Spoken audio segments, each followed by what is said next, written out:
The events take place in the United States in the 1950s. Jack and Alice live in a perfect neighborhood, enjoying a luxurious life in a stylish home. They always have a juicy steak on the dining table, and Jack drives around in an expensive car, always dressed in a perfect suit. They deny themselves nothing. Of course, other married couples also live in this neighborhood, and Jack and Alice maintain friendly relations with them. Every day, Jack and the other men all leave for work in the desert, while Alice and the other loving wives run onto the lawn to wave them off. They take care of the household and maintain the idol in their homes. They clean, tidy up, cook delicious meals, and wait for their husbands to return. The women know almost nothing about their husband's work. The only thing they are aware of is the existence of a secret project called Victory. However, they do not know what their husbands are actually doing. This doesn't bother anyone, as there are two rules in this society.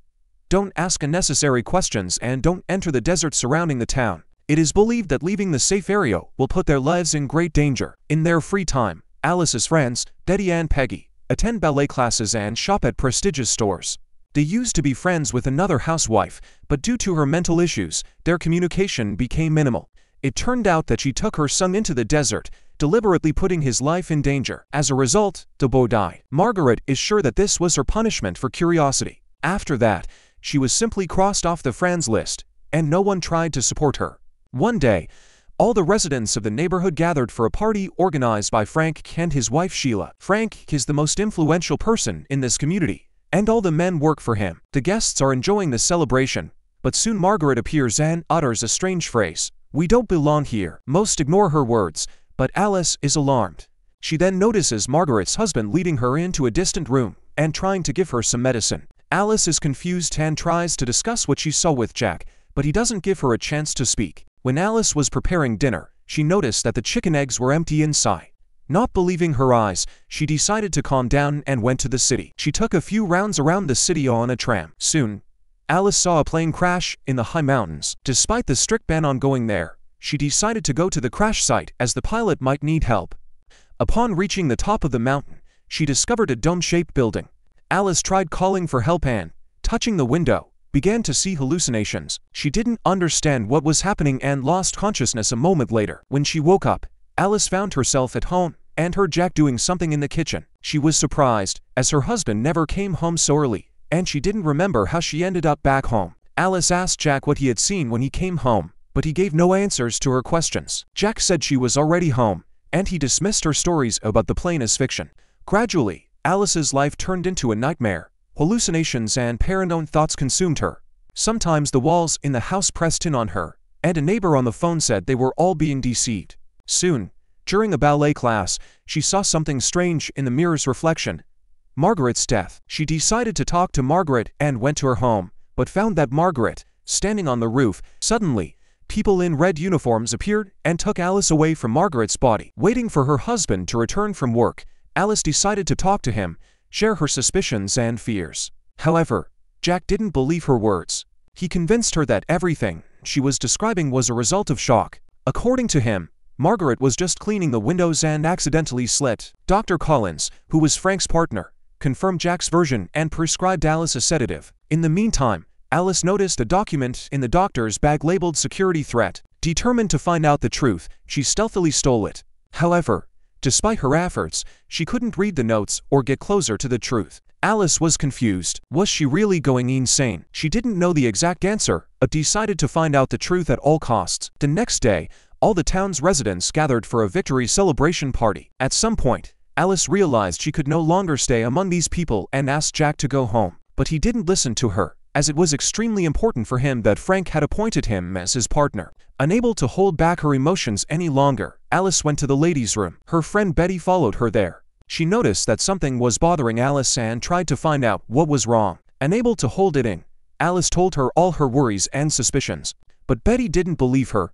She suggested Alice throw all these thoughts out of her head and return to the other guests to celebrate Jack's promotion. A few days later, Alice and Jack invited their neighbors over. Besides Betty, they also invited Frank and his wife. While Jack was engaged in social conversation with friends, Frank approached Alice in the kitchen. He knew about her conversation with Betty and hinted that her suspicions were correct, but added that she still wouldn't be able to figure everything out. Shocked by Frank's bluntness, Alice decided to expose him right at the dinner table. It turned out that most of the couples in the town had surprisingly similar stories of how they met. They honeymooned in the same places and were even born in the same cities. Alice tried to open everyone's eyes to the truth, but no one believed her. They considered her crazy, just like Margaret. When the guests had left, Alice once again tried to talk to Jack. She begged him for just one thing: to leave this place. To her surprise, Jack agreed, and she went to pack their essentials. However, when they got in the car, it became clear he had no intention of leaving. Jack betrayed her, allowing the men in red suits to take his wife away. Drive. Collins and his colleagues subjected Alice to electroshock therapy. In between the painful procedures, she saw glimpses of her past life, which turned out to be her true reality. It turned out that in reality, Alice was an experienced surgeon, working around the clock to make ends meet since Jack was unemployed. At some point, Alice returned to Jack but couldn't remember recent events, although the hallucinations continued to haunt her. When everyone around thought her condition had improved, Alice suddenly remembered the truth.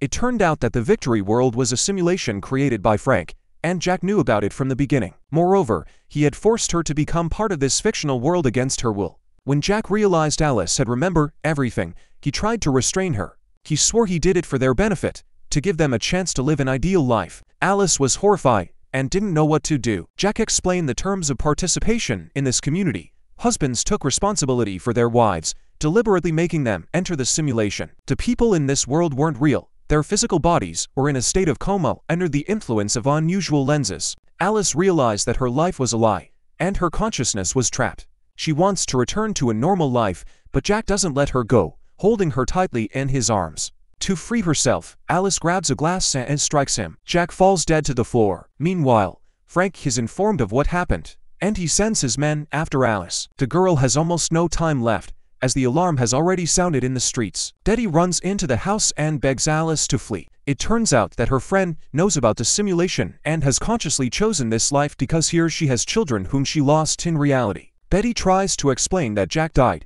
not only in this world but also in the real one, and now no one will be able to disconnect her from the simulation. Alice needs to get out of this place immediately. Stepping outside in her blood-stained dress, she notices that the other husbands have started to panic, and the other women are beginning to suspect everything. Meanwhile, while Frank is on the phone, Sheila decides to act. She realizes that the only way to regain control of her mind, and Sheila sees no other way out. Alice understands that to return to reality, she needs to reach the top of the mountain, to that very building. She gets into Jack's car and tries to escape. A chase immediately ensues as they don't want her to return to the real world and lose her forever. The heroine manages to reach the top of the mountain. However, before taking the final step, she sees Jack. He begs her to stay, but Alice no longer wants to live in a world of illusions. She touches the window, thus exiting the simulation and returning to reality. That's where the movie ends. Thank you so much for watching. Leave a comment below to let us know what you thought of the film.